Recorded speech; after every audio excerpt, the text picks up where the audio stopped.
गोविंद जय जय गोपाल जय जय गोविंद जय जय गोपाल जय जय गोविंद जय जय गोपाल जय जय गोविंद जय जय गोपाल जय जय राधा रमण हरि गोपाल जय जय राधारमण हरि गोपाल जय जय राधा रमण प्यारे गोपाल जय जय राधारमण प्यारे गोपाल जय जय गोविंद जय जय गोपाल जय जय गोविंद जय जय गोपाल जय जय गोविंद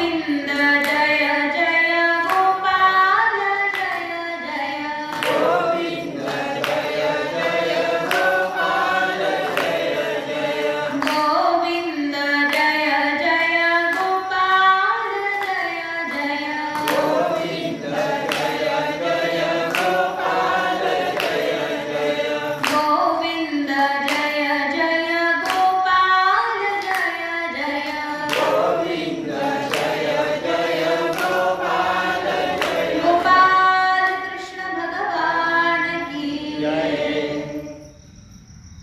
श्री राधे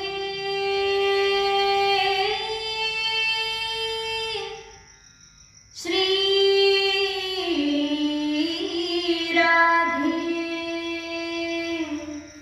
राधे राधे प्रिया प्रिया श्री राधे श्री राधे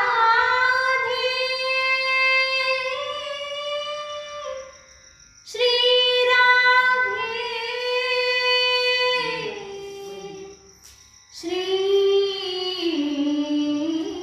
राधे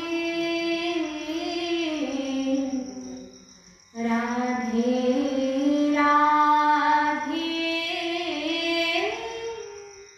हरि प्रिया श्रीमद भागवत महापुराण सत्संग आणि सर्वांना एक विनम्र सूचना आहे की तुम्ही सगळे सत्संगाला येतात पण थोडं वेळेत आलात तर आणखी बरं होईल. येतात ही खूप मोठी कृपा आहे, थोडं वेळेत आलात तर आणखी मोठी कृपा होईल.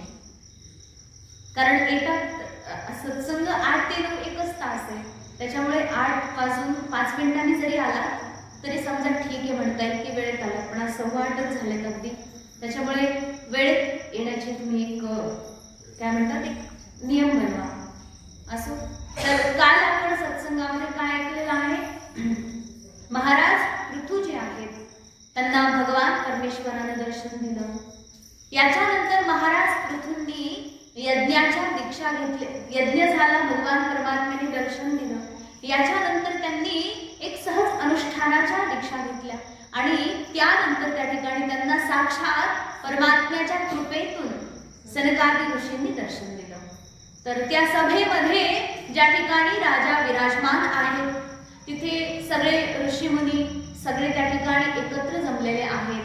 संपूर्ण ब्रह्मांडामध्ये आपल्या आपल्या क्षेत्रामध्ये जे जे लोक श्रेष्ठता ज्यांची आहे, ज्या ज्या क्षेत्रामध्ये जे कोणी श्रेष्ठ आहेत ते सर्वच त्या ठिकाणी एकत्रित आलेले होते.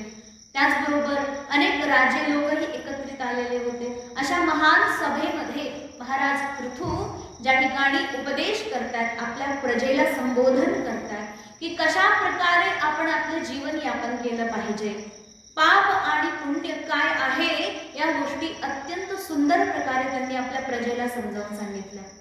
आणि वरून हे सुद्धा म्हणाले की तुमच्या राजाला तुम्हाला जर वाटत असेल की तुमचा राजा स्वर्गामध्ये जावा, चांगल्या मोठ्या उंच पदावरती जावा, असं जर तुम्हाला वाटत असेल तर तुम्ही काय करा, म्हणाले की तुम्ही भजन करा, भगवंताचं भजन करा. परमात्म्याच्या भजनामध्येच सर्व काही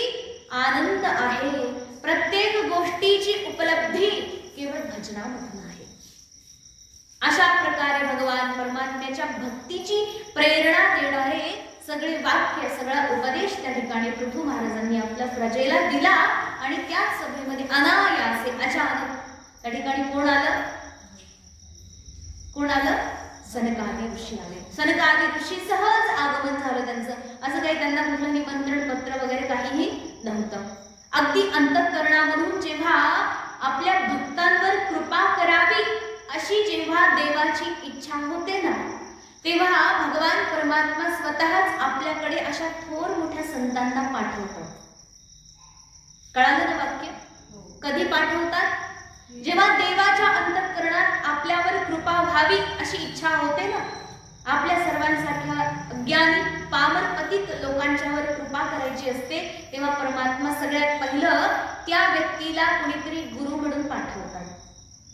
सगळ्यात पहिले परमात्मा नाही भेटत बरं का. परमात्मा पहिल्यांदा गुरूंची भेट घडवून देतात. त्यापुढे मग गुरूंच्या आज्ञेचं पालन करून करून व्यक्ती परमात्म्याची भेट घेतो. अशा प्रकारे ही त्याची प्रोसेस आहे, ही त्याची पायरी आहे. तसंच या ठिकाणी सांगितले की पृथू महाराजांना दर्शन देण्याकरता सनकादी ऋषी आले आणि जसे सनकादी ऋषी आले, राजा अत्यंत खुश झाले. मनापासून त्यांनी त्यांचं स्वागत केलं. त्यांचं पाद्य अर्घ्य आचमन आदी करून अत्यंत सुंदर प्रकारे अभिवादन केलं. आसनावर बसवलं आणि करबद्ध होऊन अत्यंत विनम्रतापूर्वक त्या ठिकाणी प्रश्न विचारले की महाराज, आज आपण या ठिकाणी अनायासे आलात, कृपा करून आमच्या कल्याणाचा उपाय तुम्ही आम्हाला सांगा. अशा प्रकारे प्रश्न केला होता आणि त्याच्यावरती सनकादी ऋषींनी उत्तर देखील आपल्याला दिलेलं आहे. तर या उत्तराचं सुद्धा विशेष सुंदर असं वर्णन काल आपण केलेलं आहे.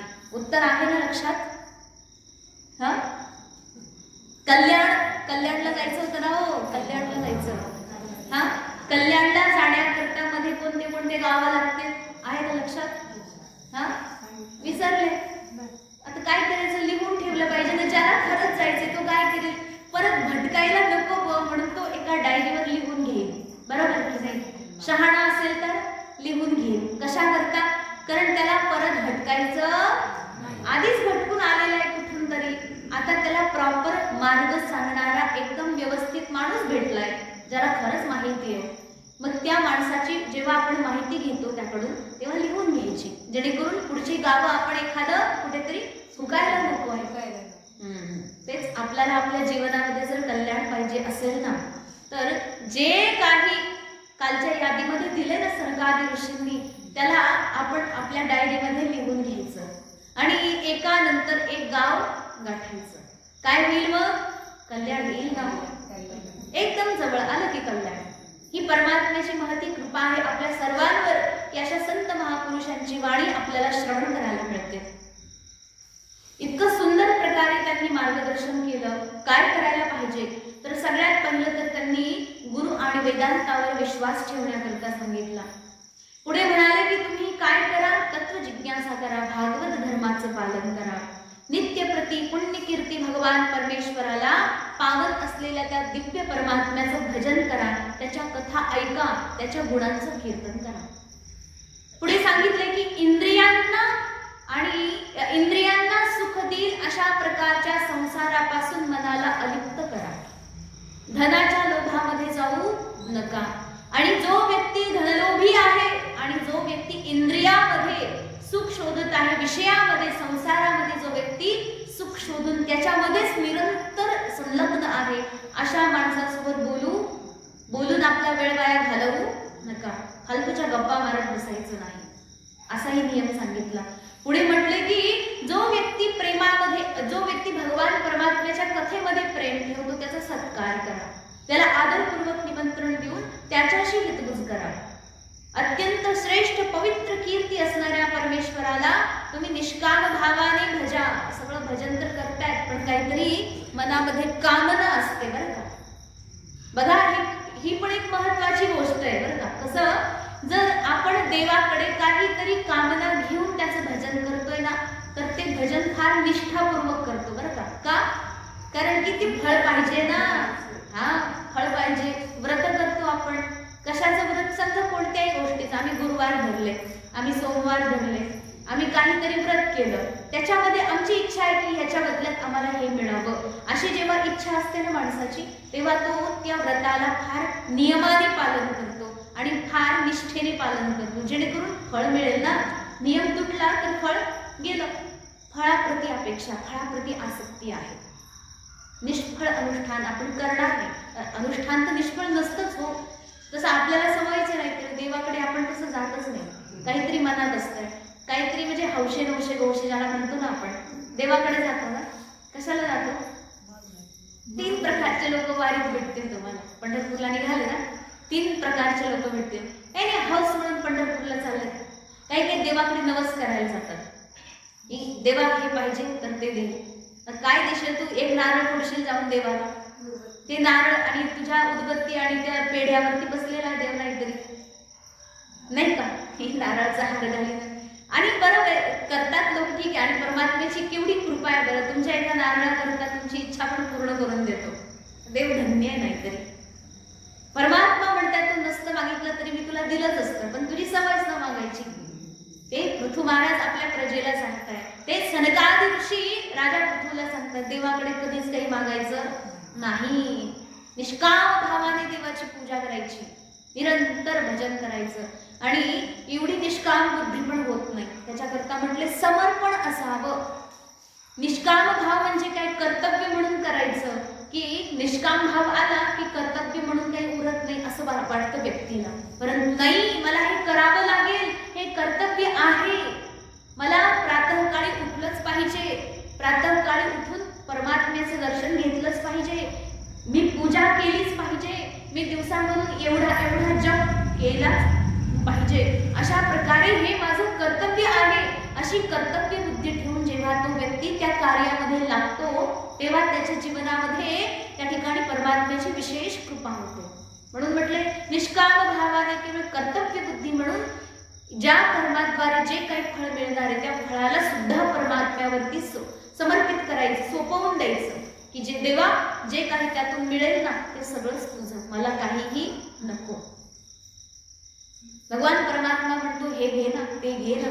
पण भक्त काय म्हणतात? देवा तू काय म्हणतो?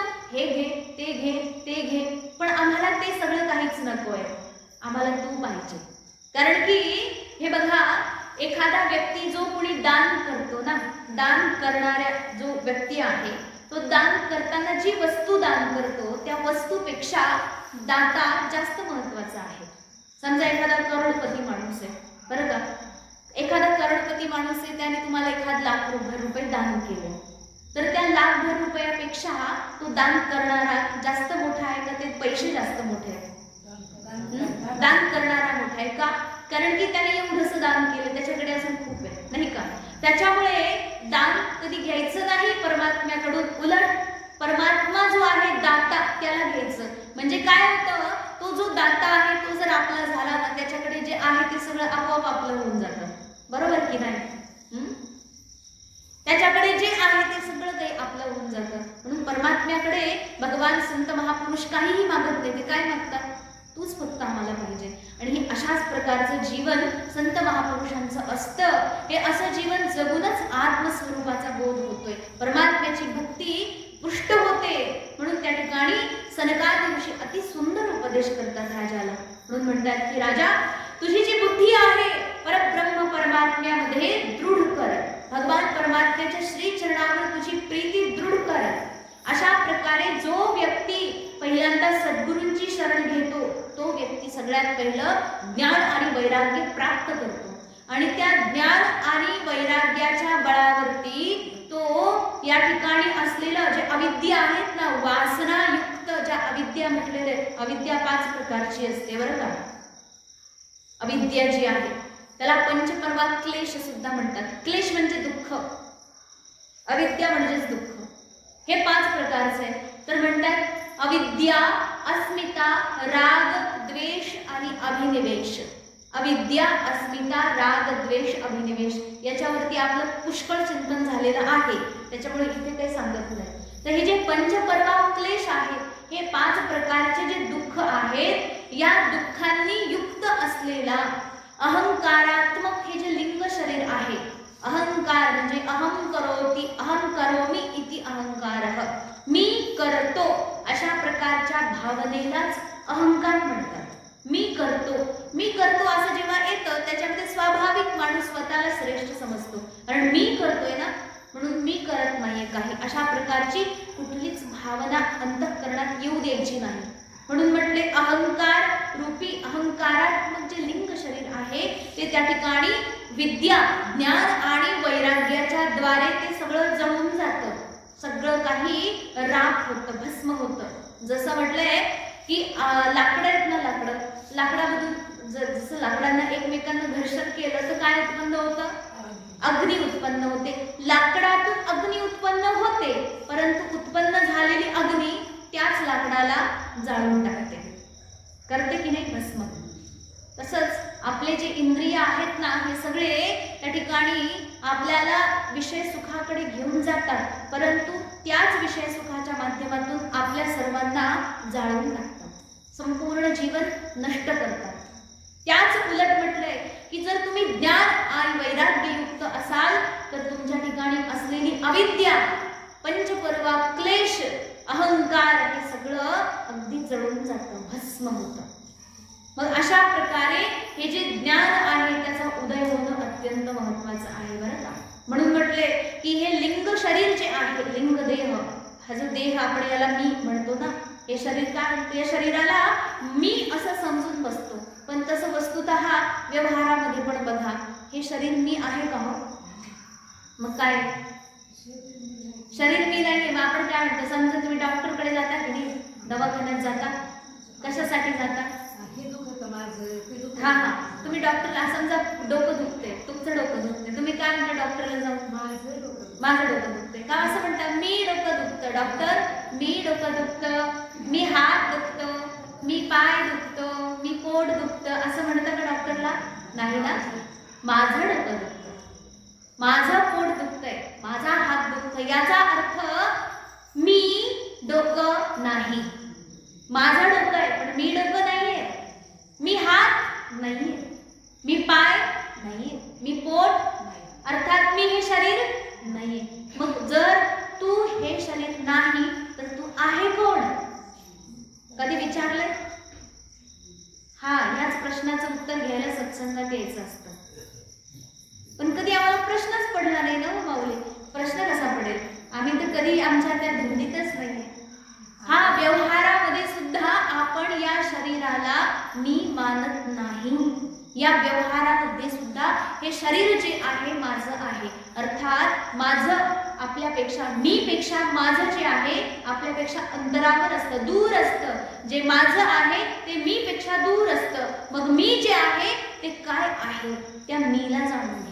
ते शास्त्र सांगते तुम्हाला, तो मी तोपर्यंत कळत नाही जोपर्यंत विषयांचा संग व्यक्ती सोडत नाही, तोपर्यंत तो व्यक्ती या संपूर्ण घटपट रूपी या प्रपंचामध्ये, या संसारामध्ये सुख शोधत संपूर्ण आयुष्य घालवतो। म्हणून सनकादिक ऋषी सांगतात की राजा, ज्या व्यक्तीला परमात्म्याच्या श्री चरणावर आश्रय पाहिजे आहे त्याने सगळ्यात पहिल्यांदा या मिथ्या प्रपंचामध्ये सुख शोधायचं सोडून द्यायचं। अहो, जिथे सुख नाही तिथे मिळेल कसं? समजा एक लहानपणी कधीतरी मी कीर्तनात एक दृष्टांत ऐकला होता, तुम्हाला मोठे झाल्यावर कळलं, म्हणजे थोडं वेदांत ऐकल्यावर कळलं की आहे काय ते। लहानपणी फक्त गोष्ट लक्षात ठेवून ते महाराज सांगत होते की म्हणे एक आजीबाई होती आणि त्या आजीबाई घरामध्ये राहत होती, जुन्या पुराण्या काळातली, थोडं दृष्टी पण संपलेली होती आणि तेव्हा घरोघरी लाईटची काही सोय नव्हती। आणि त्या आजीनं काय केलं, एक चिमणी घरामध्ये असते ना, त्या उजेडातच राहायची, स्वयंपाक वगैरे आपलं करायची। संध्याकाळच्या वेळी त्याची सुई घरात हरवली आणि ती शोधत बसली, पण घरात तर उजेड नाही ना, अंधारात सुई भेटेल का? नाही भेटणार। मग तिने काय केलं, बाहेर आली, घराच्या बाहेर ते सरकारी लाईट लागलेली असते ना खांबावरती, त्या सरकारी लाईटच्या उजेडात जाऊन शोधत बसली सुई। रस्त्यावरून येणारे जाणारे पाहतात, आजीबाई काय शोधतीये? बऱ्याचशांनी विचारलं, आजी म्हणत तुम्हाला काय करायची, मी माझं करते ना का? परंतु तरी प्रेमाने काहींनी विचारलं, आजी म्हणते मी काय करते, माझी सुई शोधते। मग एक दोन चार लोक लागले शोधू, म्हणे म्हातारी कधी शोधत बसायची, चला मदत करू। दोन चार लोकांनी सुई शोधायला मदत केली आणखी 2-4 आले तेही लागले, आणखी थोडे आले, मोठी टोळीच जमली. असे सगळे आले आणि एकत्र सुई शोधायला लागले. पण त्यात एक आणखी आला, तो थोडासा शहाणा होता. तेवढ्या काय शोधता आले तुम्ही?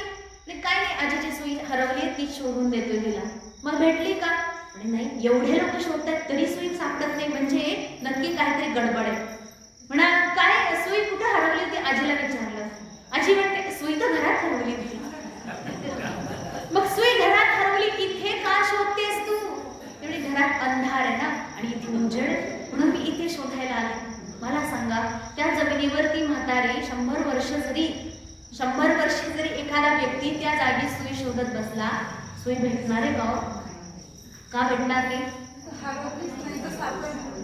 बघा बरं, तिथे नाहीच, ती सुई नाहीच, तर सापडेल कुठून? जिथे आहे तिथे शोधा ना. बघा आता त्या म्हातारीवर कसे सगळे मोठे मोठे दात दाखवून हसलेवर, तसं सगळ्यांनी आपल्या करता एकदा हसून घ्यायचं. कारण आपण कुठे शोधतोय? सुखाला कुठे शोधतोय आपण?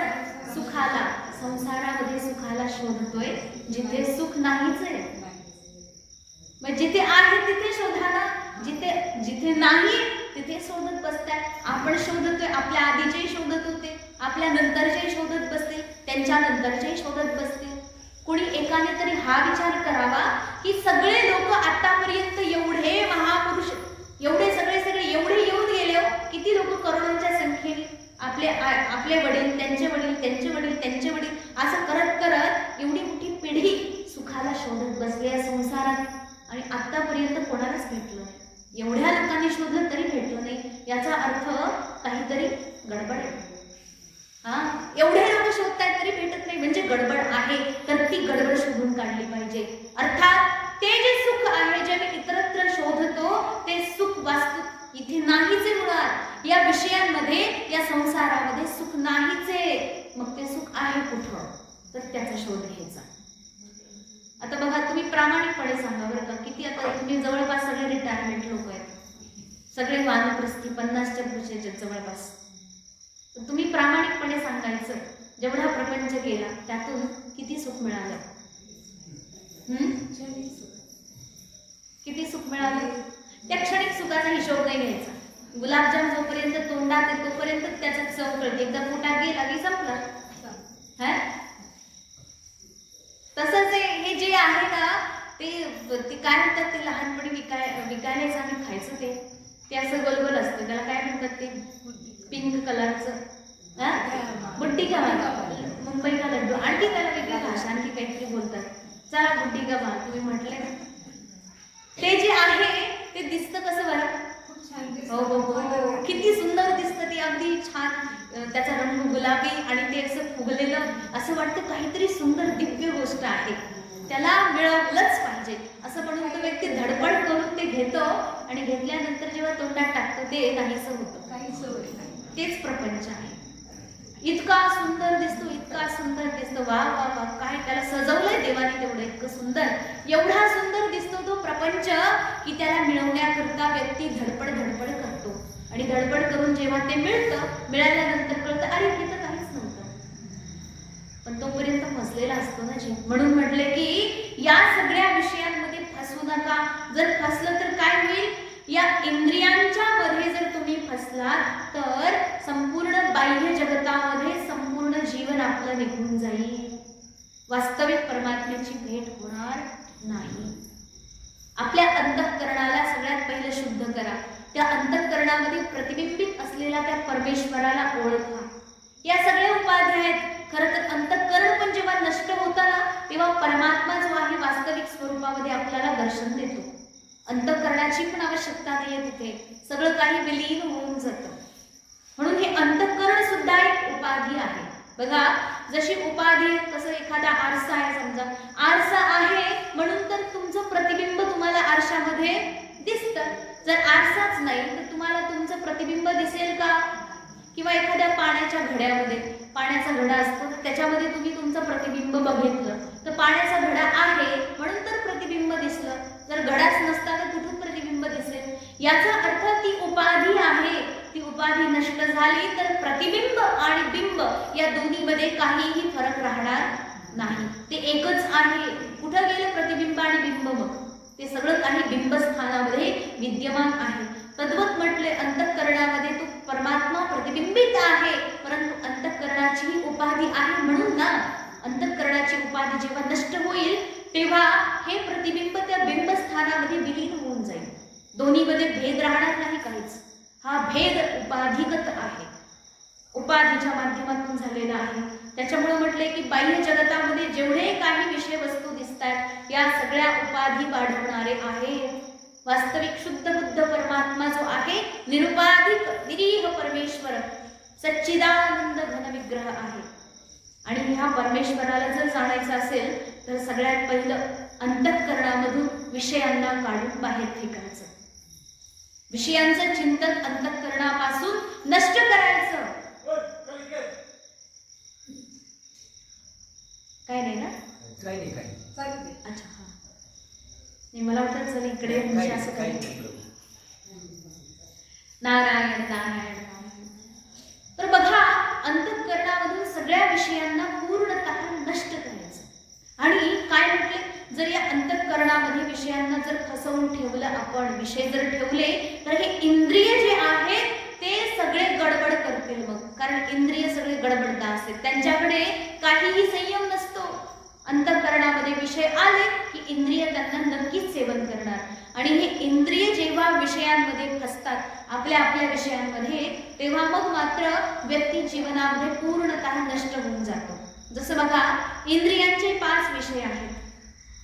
5 विषय आहेत इंद्रियांचे. सगळं पहिलं शब्द, कानाचा काय आहे विषय? शब्द. त्वचेचा स्पर्श, डोळ्याचा रूप, जिभेचा रस आणि नाकाचा गंध. अशा प्रकारचे हे 5 विषय आहेत 5 इंद्रियांचे. आणि हे 5ही इंद्रिय 5 विषयाकडे वेगळ्या वेगळ्या दिशेने धावतात. जसं बघा, एखाद्या रथाला, एखाद्या घोड्या, समजा एखाद्या रथाला म्हणा 5 घोडे जुंपलेले आहेत आणि ते 5ही घोड्यांची तोंड 5 वेगळ्या वेगळ्या दिशेने आहेत. आणि त्या रथाला आता तुम्ही हाकलं तर काय होईल बरं? सगळे घोडे 5 दिशांनी पळतायत, तर रथ कुठे पोहोचेल? पोहोचेल का? नाही पोहोचणार. कुठे जाईल? रथ तुटून जाईल. तेच म्हटले, आपल्या या शरीररूपी रथाला हे 5 इंद्रिय जे आहेत ना, ते घोडे, या रथाचे घोडे. आणि या घोड्यांना जर संयमित ठेवलं नाही तर ते 5 दिशेने पळतील आणि 5ही दिशांनी पळून पळून आपलं गंतव्य मिळू देणार नाही. शेवटी मृत्यू येईल, हा रथ मोडून जाईल. मृत्यू येणं म्हणजेच हा रथाचं मोडणं आहे. म्हणून म्हटलं की हे 5 विषयांवरती संयम केला पाहिजे. पंच ज्ञानेंद्रियांवर सर्वप्रथम संयम असावा. जर ते नसेल तर मग ते काय करतील? म्हटले, ते मनाला सुद्धा आपल्याकडे खेचून घेतील. पंच ज्ञानेंद्रिय आपल्या मनाला सुद्धा त्यांच्यामध्ये लावतील. कारण की जसं एखाद्या तलावाच्या किनाऱ्यावर बघा, तर तळं असतं ना, त्या तळ्याच्या किनाऱ्यावरती जे गवत उगवतं ना, ते गवत काय करतं? किनाऱ्यावर असलेलं गवत तलावाचं पाणी शोषून घेतं ना. त्याच प्रकारे म्हटलंय की विषयरूपी तलावाच्या शेजारी जर इंद्रियांना ठेवलं तर ते इंद्रिय काय करतात? मनाला सुद्धा त्यांच्याकडे खेचून घेतात, मनालाही खेचून घेतात आणि त्या विषयांच्या नादाला लावतात. म्हणून म्हटले, विषयांपासून वाचा, इंद्रियांना संयमित करा, मनाला संयमित करा.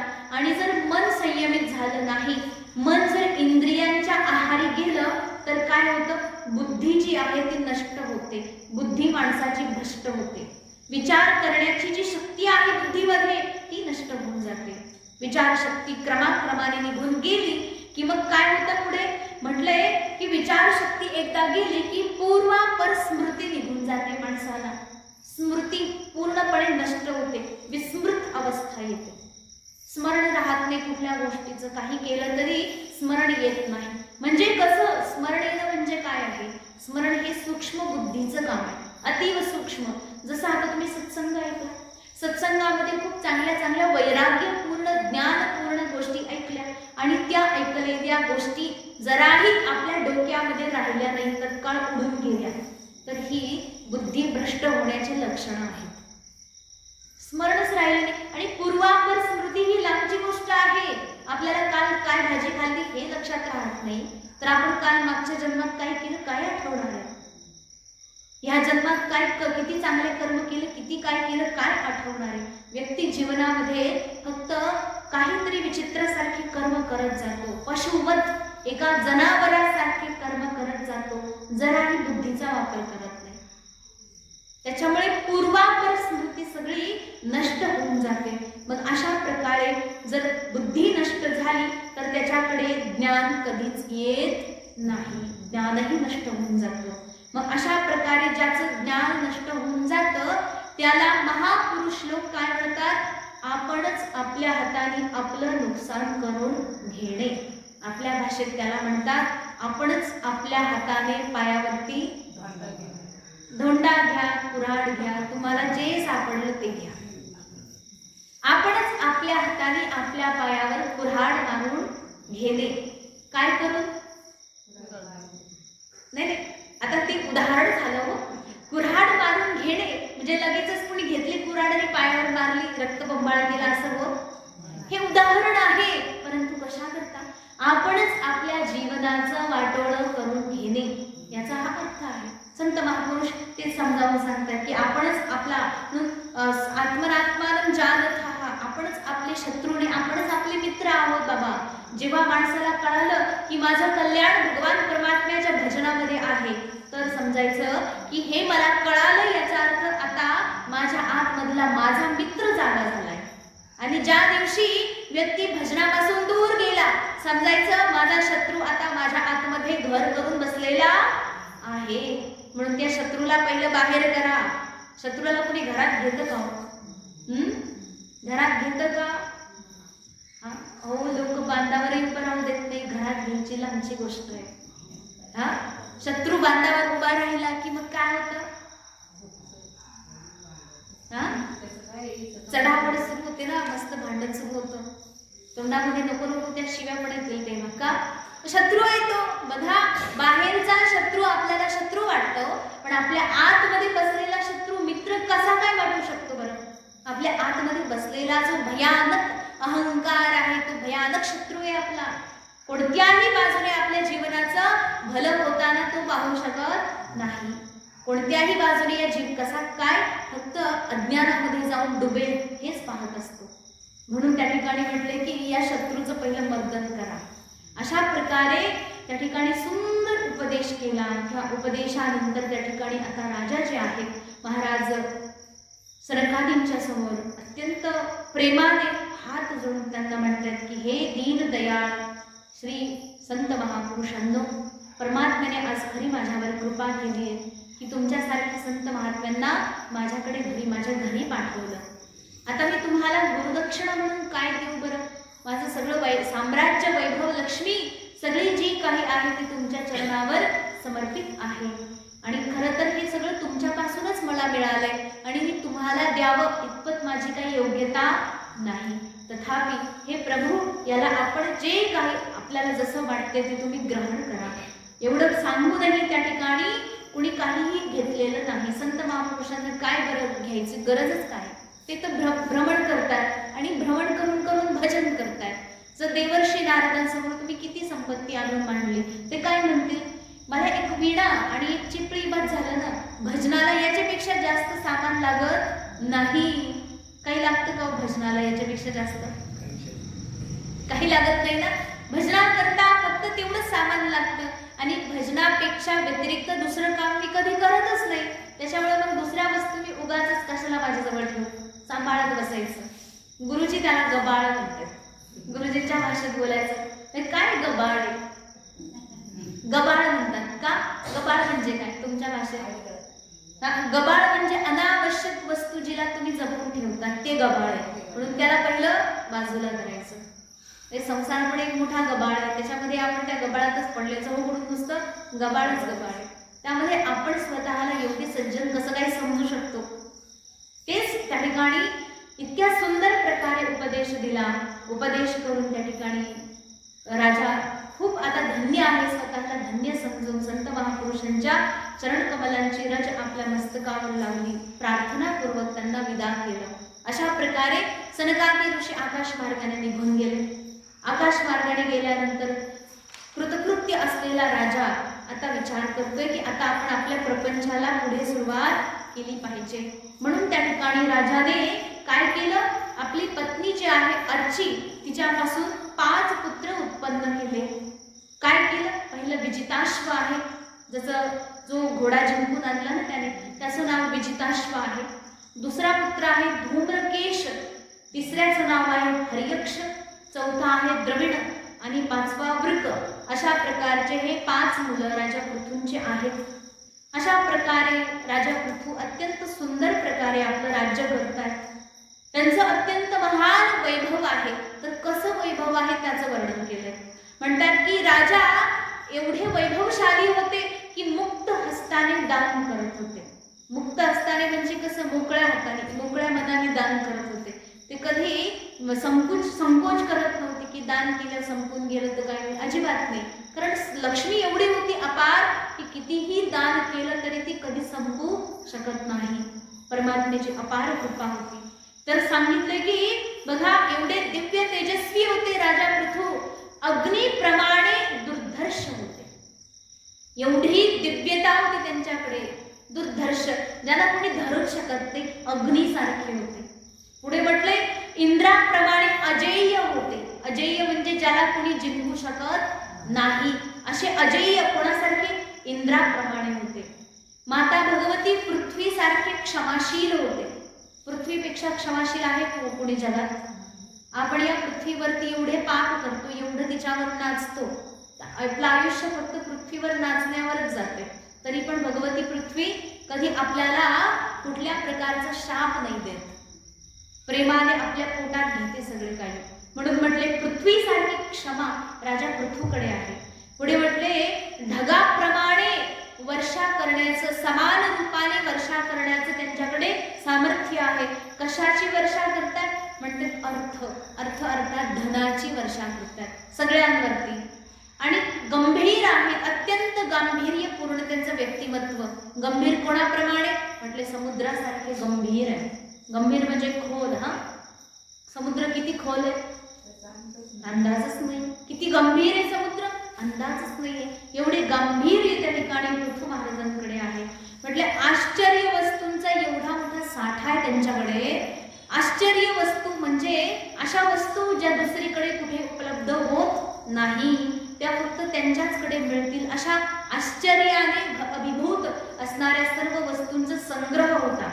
तर जसं हिमालय जो आहे, हिमालयावरती आश्चर्यांनी भरलेल्या वस्तूंचा संग्रह असतो. जसं की बघा रामायणातल्या प्रसंगामध्ये जेव्हा लक्ष्मण महाराज मूर्छित पडले होते, तर त्यांना संजीवनी पोटीची आवश्यकता होती. तर हनुमंतराय कुठे गेले? हिमालयात गेले. द्रोणगिरी पर्वत उचलून आणला, त्याच्यावरती काय होतं? संजीवनी बूटी होते. ही संजीवनी बूटी मेलेल्याला जिवंत करते, मेलेल्यालाही उठवून बसवते. एवढं आश्चर्यकारक काम, एवढं अद्भुत काम या संजीवनी बूटीद्वारे घडतं. ही संजीवनी बूटी हिमालय सोडून दुसरीकडे कुठेही मिळत नाही. तसंच म्हटले, जसं हिमालयाकडे आश्चर्य वस्तूंचा संग्रह आहे, तसंच राजा पृथूंकडे देखील आहे. पुढे म्हटले पराक्रमी आहे तो. पराक्रम कोणासारखा? म्हटले वायूसारखा पराक्रम आहे. तेज म्हटले भगवान शंकराप्रमाणे तेज त्यांच्याकडे. सौंदर्याने कामदेव सुद्धा लाजेल. बघा कामदेव सौंदर्यामध्ये सर्वात जास्त सुंदर आहे. जगामध्ये जेवढे देवता लोक आहेत ना, त्या सगळ्यांमध्ये कामदेव सगळ्यात सुंदर आहे. तर म्हटले त्या कामदेवाला सुद्धा लाज वाटेल एवढं सौंदर्य यांच्याकडे आहे. पुढे म्हटले उत्साह, एका सिंहासारखा उत्साह आहे. सिंह आपलं जेव्हा शिकार करायला निघतो ना, तेव्हा कसा उत्साह असतो, तसं म्हटले यांच्याकडे उत्साह.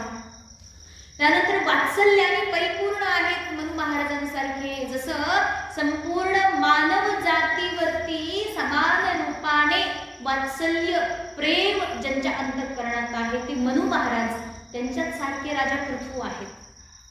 पुढे म्हटले मनुष्यांमध्ये आधिपत्य ज्यांचं असतं ते ब्रह्मा, प्रजापिता ब्रह्मदेव जे आहेत, त्या ब्रह्मदेवाप्रमाणेच यांचं सुद्धा सगळ्या मानव जातीवर आधिपत्य आहे. पुढे म्हटले ब्रह्मविचार, जेवढे ब्रह्मविचार करणारे महापुरुष आहेत त्यांच्यामध्ये हे बृहस्पती सारखे आहेत. पुढे म्हटले इंद्रियांवर विजय मिळवणारे असणारे जेवढे आहेत त्यांच्यामध्ये भगवान श्री हरी नारायणाप्रमाणे आहे. अर्थात हे साक्षात कोण आहेत? मग भगवान परमात्मा आहे, श्री नारायण आहे. अशा प्रकारे इतक्या सुंदर वर्णन केलं. आणि जेव्हा असं जेव्हा कळलं बघा, स्वतःला जेव्हा जाणवतं ना की आता आपण रिटायरमेंट घेतली पाहिजे, आपल्याला काही जमत नाही, या सगळ्या कामामध्ये कुठवर फसायचं बरं माणसांनी. प्रत्येक वेळी आपण फक्त दुसऱ्यांच्या इशाऱ्यावर नाचत राहतो. बालपणापासून तर वयात येईपर्यंत आई वडील आहेत, मित्रपरिवार आहे, कुठे आणखी बाकीचे कोणी लोक आहेत, त्यांच्या इशाऱ्यावर वागलो. एकदा विवाह झाला की मग दंपती जीवनामध्ये एकमेकांच्या इशाऱ्यावर नाचलो. जेव्हा विवाह संपला, प्रपंच मग बऱ्यापैकी उरकत आला, मग मुलांच्या इशाऱ्यावर नाचत बसलो. त्याच्यानंतर नातवंड आले, म्हणजे जे येतील ते फक्त आपल्यावरती काय करतील? इशारा करतील. मग तुमचं व्यक्तिगत जीवन काय आहे? हा, मग तुम्ही काय नोकर म्हणून जन्म घेतला होता काय जगात? का एखाद्याचा पाळीव कुत्रा जसा असतो, तो फक्त मालकाच्या इशाऱ्यावर नाचतो. तो म्हणला भोग, तो भोगला. तो म्हणला अरे गप, तर गप बसला. आपलं जीवन पण जर तेवढंच असेल ना, हे कर म्हटलं की करायचं, नको करू म्हटलं की बसायचं गप्प. याचा अर्थ आपल्या आणि त्या कुत्र्यामध्ये फरक काय आहे? काय आहे का? नाही. म्हणून म्हटले आपल्या व्यक्तिगत स्वातंत्र्यपूर्ण जीवनामध्ये आपण भजन करणं हे स्वतःचं स्वातंत्र्य आहे. अरे तू भजन कर हे असं दुसरं कुणी आपल्याला सांगू नाही शकत. जरी कोणी सांगितलं तरी तो जबरदस्ती नाही करू शकत.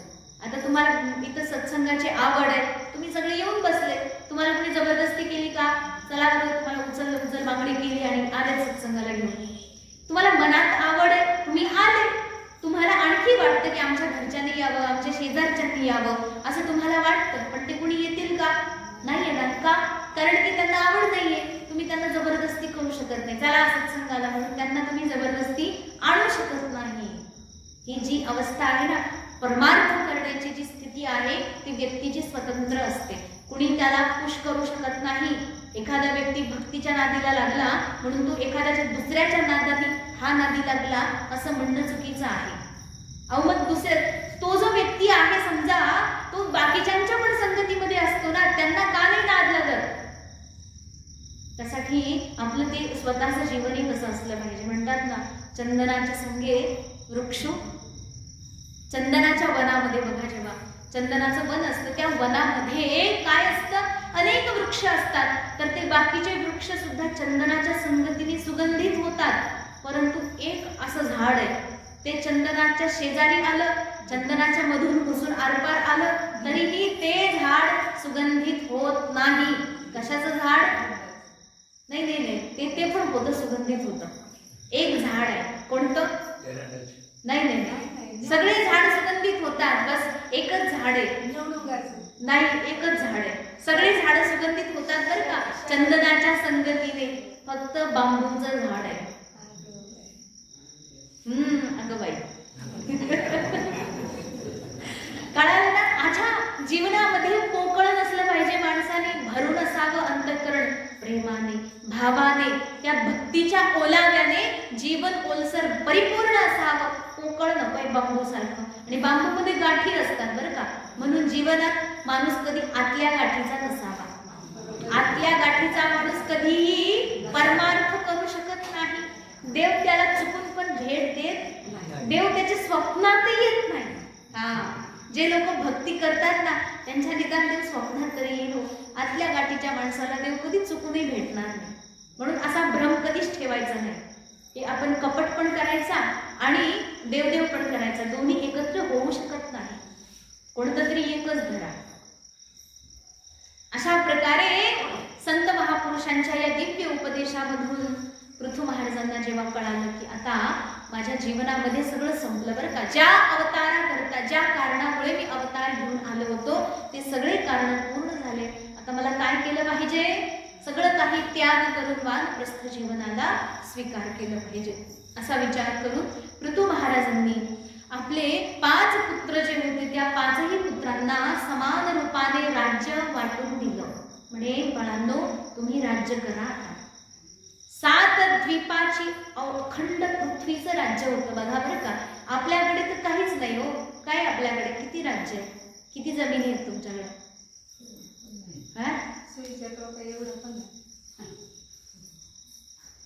अच्छा बघा, विचार करा, त्या राजाकडे सगळी पृथ्वी होती, राजाच्या नावावर होती बरं का. पृथ्वीवर जेवढी जेवढी जमीन आहे ना, समुद्र सुद्धा राजाचेच होते. सगळ्या गोष्टीचा अधिपती होता राजा, तरीही तो भक्ती करतो. याचा अर्थ बघा, त्रैलोक्याची लक्ष्मी सुद्धा तुम्हाला सुख देऊ शकत नाही. ते सगळं सोडून राजा कुठे निघाला? भक्ती करायला निघाला. अर्थात विषय सुख देत नाही. विषय जर सुख देत असतील तर राजा कशाला हे सगळं सोडून जाईल? एवढा मोठा राज्य आहे, एवढं साम्राज्य, एवढं वैभव, एवढं लक्ष्मी आहे, सगळं काही सोडलं, सगळ्याला नाथाळलं, पुत्रांमध्ये वाटून दिलं आणि पत्नीला सोबत घेऊन वनामध्ये निघून गेले. वनात गेले आणि आता काय करतात वनात जाऊन? तर म्हटले की त्यांनी तपोवनाला गेले आणि मुनिवृत्ती धारण केली. मुनिवृत्ती धारण करून त्यांनी जीवनामध्ये केवळ आणि केवळ भगवत भजन करण्यामध्येच आपला संपूर्ण वेळ घालवला. सगळ्यात पहिलं त्या ठिकाणी त्यांनी भगवती पृथ्वीला त्या ठिकाणी प्रणाम केला.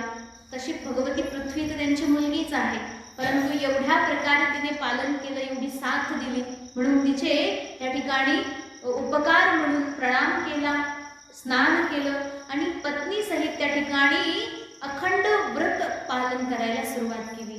सर्वात पहिलं तर त्यांनी काय केलं, काही दिवस कंदमुळं फळ असं खाल्लं काही दिवस. त्याच्यानंतर त्यांनी काही दिवस फक्त पाणी प्यायले, काही दिवस ते झाडाचे वाळलेले जे पानं आहेत ना ते खाल्ले, काही दिवस पाणी प्यायलं. कालांतराने सगळं काही सोडलं आणि फक्त श्वास घेऊन जगू लागले. अन्न सोडलं, फळं सोडले, पानं पाला पाचोळा खायचं सोडलं, परत पाणी प्यायचं पण सोडून दिलं, फक्त श्वास घेतात. आणि तेवढ्यावरच त्यांनी काय केलं, जप तप सुरू केलं आणि त्यांनी इंद्रिय विजय मिळवण्याकरता व्रतांचे पालन केले. तीक्षा वाढावी म्हणून काय केलं म्हणतात, पंचाग्नी साधन केलं. कधी तर ते गरमीमध्ये 5 प्रकारचे अग्निकुंड बनवले जातात आणि त्या अग्निकुंडांच्या मधोमध आपलं आसन असतं, त्याच्यावरती बसायचं आणि जप करायचे. सगळीकडून धू धू धू धू अग्नी पेटत असते आणि वरून ऊन आहे. आणि हे कधी चैत्र वैशाख महिन्याची गोष्ट, जेव्हा अति उष्णता असते, प्रखर ऊन असते एकदम. चैत्र महिन्यामध्ये म्हणा, वैशाखात, ज्येष्ठ महिन्यामध्ये तर आणखी प्रचंड ऊन असतं. त्या दिवसांमध्ये महाराज पृथ्वींनी पंचाग्नी साधन केलं. वर्षा ऋतूमध्ये कुटीमध्ये बसले नाही, झाडाखाली बसले नाही. वर्षा ऋतूमध्ये अगदी उघड्या मैदानावरती संपूर्ण पावसाला आपल्या डोक्यावरती झेललं. ही तितिक्षा त्यांनी केली. आणि जेव्हा थंडीचा दिवस आला, थंडीच्या दिवसांमध्ये कंठापर्यंत पाण्यामध्ये बसून, गंगेच्या पाण्यामध्ये कंठापर्यंत बसून तपस्या केली. पाण्यामध्ये बसून आपण केवढे काय काय उद्योग करतो, सगळं काही आपल्याला अनुकूल पाहिजे हो. पाऊस लागावा नाही म्हणून मोठे मोठे छान काय काय सगळं असतं. परत थंडी लागावी नाही म्हणून स्वेटर घालतो, कपडे घालतो, सॉक्स घालतो, एवढं काय काय उद्योग करतो. पण पृथ्वी महाराजांनी सगळं सोडलं. राजाकडे काही कमी होतं, त्यांनी सगळं सोडलं. वैभव, साम्राज्य, लक्ष्मी सर्वस्वाचा त्याग करून वनामध्ये श्रद्धापूर्वक आचरण करून आपल्या प्राणवायूला संयमित केलं. प्राणाला संयमित करून इंद्रियांवर विजय मिळवून त्या ठिकाणी अंतःकरणाला एकाग्र केलं. तन मन धनाने परमेश्वराच्या श्री चरणावर सर्वस्व समर्पण करून स्वतःला देखील परमात्म्याच्या चरणामध्ये लीन केलं. केवळ परमात्म्याच्या चरणाचा आश्रय घेऊन राजा निरंतर तपस्या करू लागले. ब्रह्मचर्य व्रताचं पालन करून श्रद्धापूर्वक परब्रह्म परमात्म्यामध्ये अनन्य भक्ती त्यांनी प्रारंभ केली. सगळं काही त्याग केलं. त्यामध्ये योग मार्गाद्वारे बघा, जसं सनक सनातन म्हणजे सनत कुमार ऋषींनी जेव्हा त्या ठिकाणी राजाला उपदेश दिला होता, त्या उपदेशाचं पुन्हा पुन्हा पुन्हा स्मरण करून त्या राजाने त्याच प्रकारचं आचरण केलं. आणि योग मार्गाद्वारे भगवान परमात्म्याच्या श्रीकृष्णाच्या श्रीचरणांमध्ये, त्यांच्या कथेमध्ये अवलंबन घेऊन सर्वस्व तिथंच न्यौछावर केलं. म्हणतात की राजाने भगवान परमात्म्याच्या चरणावरती सोपवून असं काही मिळवलं जे की निरुद्ध विशुद्ध निर्बीज संत महापुरुषांनी संन्यासी लोकांनी तपस्या केल्यानंतरही त्यांना ते मिळत नाही. परंतु सगुण उपासनेमध्ये बघा, माझ्या सगुण उपासनेला केवढं महत्त्व दिलंय. खरं तर आपल्याला सगुणातून निर्गुणाकडे जायचंय, परंतु सगुण उपासनेला महत्त्व याकरता दिलं की निदान आपण सगुण तरी करू. कारण की आपण तर कुठली उपासनाच करत नाही, आपली कुठली भक्तीच नाहीये. निर्गुण तर दूरची गोष्ट आहे, आपण सगुण भक्ती देखील करत नाहीत. म्हणून विग्रहरूप असलेल्या परमेश्वराची भक्ती करणं सगळ्यात पहिली महत्त्वाची गोष्ट आहे. अशा प्रकारे अंतकाळ जवळ आलेला पाहून आता पृथू महाराजांनी आपल्या पायाच्या टाचेद्वारे मलद्वार जे आहे त्याचा अवरुद्ध केला. त्या ठिकाणी मलद्वार म्हणजे तिथे जे मूलाधार चक्र आहे त्याला संयमित केलं. तिथून जो प्राणवायू सुटतो त्याला संयमित केलं. तिथून प्राणवायूला उचललं. जसं नाभी, वक्षस्थल, कंठ प्रदेश आणि त्या ठिकाणी आज्ञाचक्र म्हणजे कपाळ जिथे आपण गंध लावतो तिथे त्यांनी त्या प्राणाला आणून एकत्र केलं आणि सहस्रासार चक्राद्वारे योग मार्गाने त्यांनी प्राणाला सोडून दिलं. या माथ्याद्वारे प्राणवायू त्याग केला. असे संत महापुरुष जीवनमुक्त होतात. असं जीवन, अशा प्रकारचा मृत्यू व्यक्तीला येणं म्हणजे अत्यंत महत्त्वाची आनंदाची गोष्ट आहे. अशा प्रकारचा मृत्यू सर्वात उत्तम आहे. नाहीतर आपलं मरण कशातून येतं? डोळ्यातून जातो, नाकातून जातो, कुणाचं कानातून जातो. कुणाला मृत्यूच्या वेळी ऐन वेळेलाच विष्ठा होईल, कुणाचं मूत्र त्याग होईल, त्यातून जीव जातो. परंतु संत महापुरुषांचा जीव असा नाही जात बरं का. नवद्वार जे आहेत त्यातून जीव जात नाही. कुठून जातो? दशमद्वार.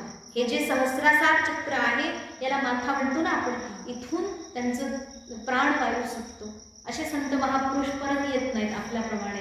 परत आगमन नाही, पुनरागमन बंद झालं.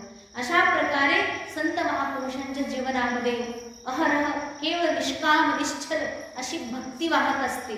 संपूर्ण त्रैलोक्यामध्ये आनंद असतो. अशा संत महापुरुषांचं दर्शन घेऊन देवता लोकही धन्य होतात. आणि महाराज पृथू यांच्यासोबत त्यांची पत्नी महाराणी अर्ची देवी त्या ठिकाणी आली होती. खरं तर ती वनामध्ये येण्याजोगीच नव्हती, कारण सुकुमारी फार नाजूक आहे, शरीर अत्यंत सुकुमार. खरं तर त्यांचे पाय कधी काय म्हणतात ते राज्यामध्ये असताना मखमलीच्या खाली कधी गेलेच नाही. त्यांचे पाय अनवाणी त्या वनाच्या रस्त्यामध्ये, काट्यामध्ये, दगडामध्ये कशा प्रकारे चालतील. तरीही आपल्या पतीच्या अनुसार त्या ठिकाणी त्यांनी व्रत पालन केलं. पतीची अनुचर झाली. अनेक प्रकारे म्हणजे काहीही न खाल्ल्यामुळे त्यांचं शरीर स्वाभाविक दुर्बळ झालं, परंतु कोणत्याही प्रकारचा त्रास स्वतःला जाणवू न देता निरंतर पतीची सेवा करत राहिली. आणि अशी पतिव्रता स्त्री त्या ठिकाणी त्यांनी काय केलं आता तर म्हटले की त्यांनी मंदराचल पर्वतावरती चिता रचली. आपल्या पतीचा मृतदेह त्या चितेवर ठेवला. थोडाच वेळ विलाप केला, कारण की पती गेल्यानंतर स्त्रियांना स्वाभाविक विलाप होईलच. पण आपले स्वामी आहेत म्हटल्यानंतर थोडा वेळ विलाप केला. फार जास्त काही लांबवलं नाही, आटोपतं घेतलं. आपण पण तर आटोपतं घेतलं त्यांनी आणि मंदराचल पर्वतावर चिता रचून राजा पृथू यांचं ते शरीर त्या ठिकाणी त्या चितेवर मांडलं. आणि आता त्या चितेला त्यांनी अग्नीला आवाहित करून प्रज्वलित केलं आणि त्या चितेच्या 3 परिक्रमा करून अग्नीमध्ये प्रवेश केला. आणि पृथू महाराजांच्या सोबत ती भगवती अर्ची देवी सती केली. अशा प्रकारे आपल्या पतीचं अनुगमन करणारी ती भगवती सती अर्ची देवी यांना जेव्हा बघितलं, सगळ्या देवी देवता अत्यंत प्रसन्नता पूर्वक त्यांची भूरी भूरी प्रशंसा करू लागले. म्हणजे ही स्त्री धन्य आहे. भगवान परमात्मा राजराजेश्वर पृथू यांची जी पत्नी आहे ती खरंच साक्षात लक्ष्मी आहे. हे साक्षात लक्ष्मी आणि नारायणच अवतार धारण करून या पृथ्वीला पावन करण्याकरता आलेले होते. अशा प्रकारे सर्वांनी त्या ठिकाणी प्रार्थना केली आणि म्हटले की ही जी स्त्री आहे यांचं मनामध्ये एकदा जरी जी कोणी स्त्री या संसारामध्ये एकदा जरी हिचं कोणी चिंतन करेल तर तिच्या पातिव्रत्य व्रतामध्ये आणखी आनंद निर्माण होईल. व्रतामध्ये त्या ठिकाणी अखंड आपल्या पतीची सेवा करून पुण्य तिला प्राप्त होईल अशा प्रकारे आशीर्वादही दिला. आणि म्हटले बघा एवढं सुंदर यांचं जीवन आहे बघा, यांच्या जीवनामध्ये त्यांनी सगळं मिळवलं, धर्म अर्थ काम मोक्ष. परंतु धर्म अर्थ आणि काम हे 3 पुरुषार्थ जे आहेत हे नश्वर आहेत आणि याच्यामध्ये परमपुरुषार्थ जो आहे तो मोक्ष तो मिळाला की जीव सदा सर्वदा संतुष्ट राहून आनंद प्राप्त करतो जो यांना प्राप्त झाला. अशा प्रकारे सुंदर अशी ही कथा महाराज पृथू आणि देवी अर्ची यांची आहे. आणि या कथेचं जो कोणी व्यक्ती श्रवण करेल त्याला आपली इच्छा पूर्ण होईल. बघा तरी पण इच्छा दिली आहे बरं का, तरीही म्हटलंय की इच्छा पूर्ण होईल तुमची. असे परम भागवत पृथू महाराज यांचं चरित्र ऐकणारा कोणी ही व्यक्ती बडा भाग्यशाली आहे, कारण यांचं चरित्र उदार आहे. यांचं वर्णन करणं अत्यंत सुंदर गोष्ट आहे, भाग्याची गोष्ट आहे. आणि हे महात्मा विदुरजी तुम्हाला ही गोष्ट मी सांगितली असं कोण म्हणतंय? मैत्रेय ऋषी म्हणतात. आणि म्हणतात ही गोष्ट श्रद्धापूर्वक एकाग्र चित्ताने जो कोणी वाचतो, जो कोणी बोलतो, जो कोणी ऐकतो त्याला काय मिळतं? म्हणतात परमात्म्याच्या परमधामाची प्राप्ती होते त्याला. जी प्राप्ती पृथू महाराजांना झाली, जी प्राप्ती देवी अर्चीला झाली, तीच प्राप्ती तुम्हालाही होते. आणि जो व्यक्ती सकाम भावाने जर त्याचा पाठ करेल तर म्हटले की ब्राह्मण व्यक्तीला ब्रह्मतेज प्राप्त होईल, क्षत्रियाला विश्वविजय मिळेल. पुढे म्हटले शूद्र जो वैश्य जो आहे तो व्यापाऱ्यामध्ये सर्वात श्रेष्ठ व्यापारी होईल. आणि शूद्र व्यक्ती जो आहे त्याच्याकडे काय होईल? म्हटले शूद्र जो आहे त्याच्याकडेही साधुता येऊन जाईल. म्हणून अशा प्रकारे आदरपूर्वक जो कोणी व्यक्ती 3 वेळा या चरित्राचं श्रवण करेल तो स्त्री असो अथवा पुरुष जर संतानहीन असेल तर या कथेच्या माध्यमातून त्याला भगवान परमात्म्याच्या कृपेने संतान सुख प्राप्त होतं. तर असे निष्काम आणि सकाम दोन्हीही प्रकारच्या फळांना फलवत करणारा हा अत्यंत सुंदर श्रीमद भागवतातला प्रसंग आहे जो आज पूर्ण झाला. तर महाराज पृथू यांच्या चरित्रामध्ये जी अत्यंत सुंदर कथारूपी हे जे उपाख्यान आलं ते या 3 दिवसामध्ये आपण पूर्ण श्रवण केलं. याच्या पुढे आता महाराज पृथू यांच्या वंशामध्ये पुढे काय झालं याची सुंदर कथा आहे. त्या कथेमध्ये पण खूप मोठे मोठे महान भक्त झालेले आहेत, त्यांची कथा ऐकल्याशिवाय आपल्याला पुढे जायचं नाही. अशा प्रकारे श्रीमद भागवतामध्ये आज या पृथू महाराजांच्या उपाख्यानासोबतच चतुर्थ स्कंधाचा 23वा अध्याय पूर्ण झाला. बोले श्री पृथू महाराज की. श्रीमद भागवत महा